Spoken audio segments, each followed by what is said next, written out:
আজকের তাজা খবর, পুলিশের চাপের মুখে কটা সংস্কার আন্দোলন প্রত্যাহারের ঘোষণা।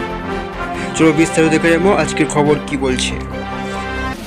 পুলিশের হুমকির মুখে শেষ পর্যন্ত কটা আন্দোলন প্রত্যাহারের ঘোষণা করলেন বৈষম্যবিরোধী ছাত্র আন্দোলনের 6 সময়।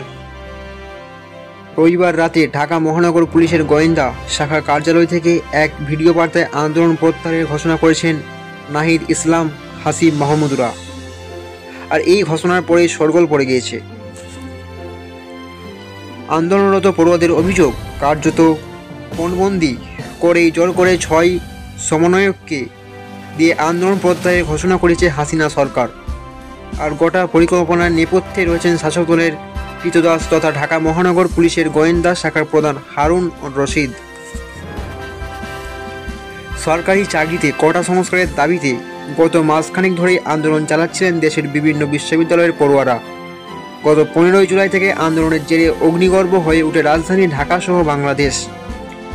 পুলিশ, র্যাব এবং শাসক দল আওয়ামী লীগের ছাত্র সংগঠন, ছাত্রলীগের সশস্ত্র ক্যাডারদের সঙ্গে আন্দোলনকারীদের সংঘর্ষে রক্তে ভেসে যায় বাংলাদেশ রাজপথ। প্রায় 2 শতাধিক আন্দোলনকারী পড়ুয়া ও সাধারণ মানুষ পুলিশে গুলিতে প্রাণ হারায়। শেষ পর্যন্ত পরিস্থিতি নিয়ন্ত্রণে আনতে গত 19 জুলাই মধ্যরাত থেকে দেশ জুড়ে কারফিউ জারি করেন প্রশাসন। সেই প্রসঙ্গে সেনাও মোতায়েন করা হয়, তাতে পরিস্থিতির উন্নতি ঘটে। যদিও আন্দোলন চালিয়ে যাওয়ার ঘোষণা করে কোটা সংস্কার আন্দোলনের মঞ্চ বৈষম্যবিরোধী ছাত্র আন্দোলন।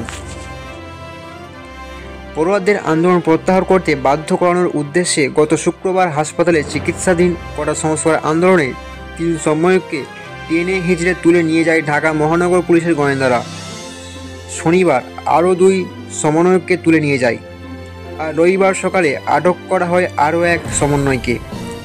শেষ পর্যন্ত চাপ দিয়ে রবিবার রাতে ওই 6 সমন্বয়ককে নিয়ে আন্দোলন প্রত্যাহার করার কথা জানিয়ে ভিডিও বার্তা জারি করা হয়।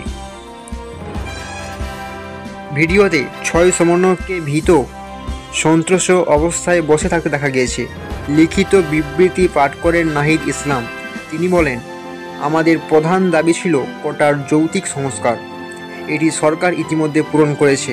এখন শিক্ষার সুষ্ঠু পরিবেশ নিশ্চিত করার লক্ষ্য দ্রুত শিক্ষা প্রতিষ্ঠান খুলে দেওয়ার জন্য সরকারের প্রতি দাবি জানাই। সার্বিক স্বাস্থ্যে আমরা এই মুহূর্ত থেকে আমাদের সব কর্মসূচি প্রত্যাহার করছি। তো প্রিয় ভিউয়ার্স, ভিডিওটি এতটুকুই। ভালো লাগলে অবশ্যই লাইক করবেন। এরকম লেটেস্ট আপডেট পাওয়ার জন্য চ্যানেলটি অবশ্যই সাবস্ক্রাইব করুন।